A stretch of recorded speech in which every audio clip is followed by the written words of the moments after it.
Assalamualaikum warahmatullahi wabarakatuh. Salam sehat dan bahagia untuk kita semua. Pada kesempatan kali ini, saya akan merefleksikan apa yang sudah saya pelajari dari pelatihan seri Semangat Guru Jilid kedua, khususnya dalam pelajaran empati dan perencanaan materi pembelajaran. Hal baru yang bisa saya dapatkan setelah saya mempelajari pelajaran ini yaitu terkait dengan definisi dari empati, di mana empati adalah kemampuan untuk memahami perasaan, pikiran, dan keinginan orang lain. Tapi pada saat bersamaan, kita harus tetap terpisah dengan menjadi diri sendiri. Ada dua faktor dalam proses empati tersebut, yaitu pertama faktor kognitif dan kedua yaitu faktor afektif. Di mana faktor kognitif adalah pemahaman nuansa emosi, marah, bahagia, dan sebagainya. Kemudian untuk faktor afektif adalah memahami apa yang dirasakan orang yang mengalami kejadian tersebut. Kemudian dengan kita mempelajari empati, maka kita akan bisa menerima orang lain, melihat sudut pandang orang lain, menentukan sikap, dan memperkuat relasi guru dan murid. Adapun usaha kita untuk mengasah empati dapat dilakukan dengan beberapa hal berikut. Yang pertama yaitu kita bisa menggunakan kontak mata. Kedua, respon sesuai dengan keadaan. Kemudian yang ketiga, hindari gangguan. Keempat, ajukan pertanyaan. Kelima, gunakan parafrase. Keenam, tidak memotong pembicaraan. Kemudian yang terakhir yaitu transisi peran. Mengapa praktik ini efektif?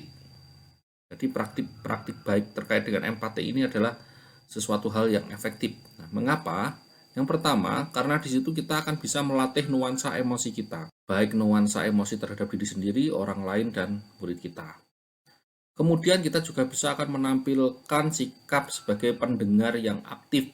Selanjutnya, kita juga bisa melihat kebutuhan siswa, dan satu lagi kita bisa mencari rekan yang dapat serius mendukung kemajuan kita.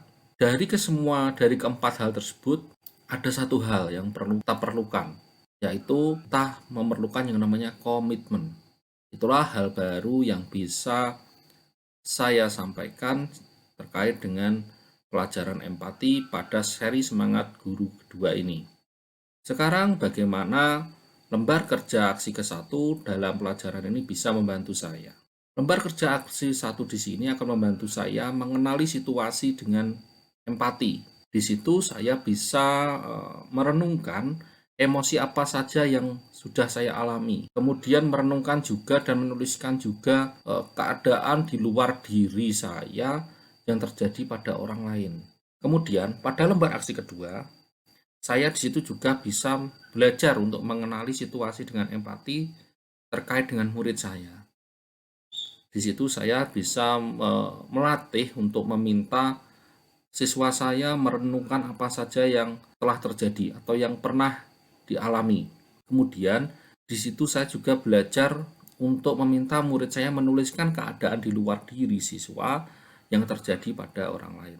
Kemudian terkait dengan tips bagaimana menerapkan empati, yaitu kita bisa mengasah empati seperti hal-hal yang sudah saya sampaikan di atas, di mana kita bisa belajar untuk menggunakan kontak mata yang bisa membangun empati antara kita dengan murid atau kita dengan orang lain. Kemudian kita memberikan respon yang sesuai dengan topik permasalahan yang terjadi.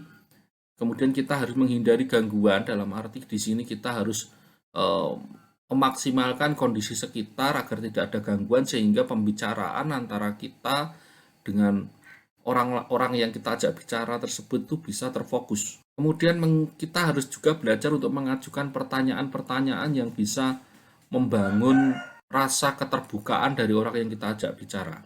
Kemudian kita gunakan parafrase. Selanjutnya kita sebaiknya tidak memotong pembicaraan orang yang kita ajak bicara. Kemudian kita juga memainkan transisi peran, di mana kita memerankan bagaimana jika kita berada pada posisinya. Itulah tips-tips yang bisa saya berikan untuk kita bisa mengasah empati kita. Sekian dari saya, semoga bermanfaat. Salam sehat dan bahagia. Wassalamualaikum warahmatullahi wabarakatuh.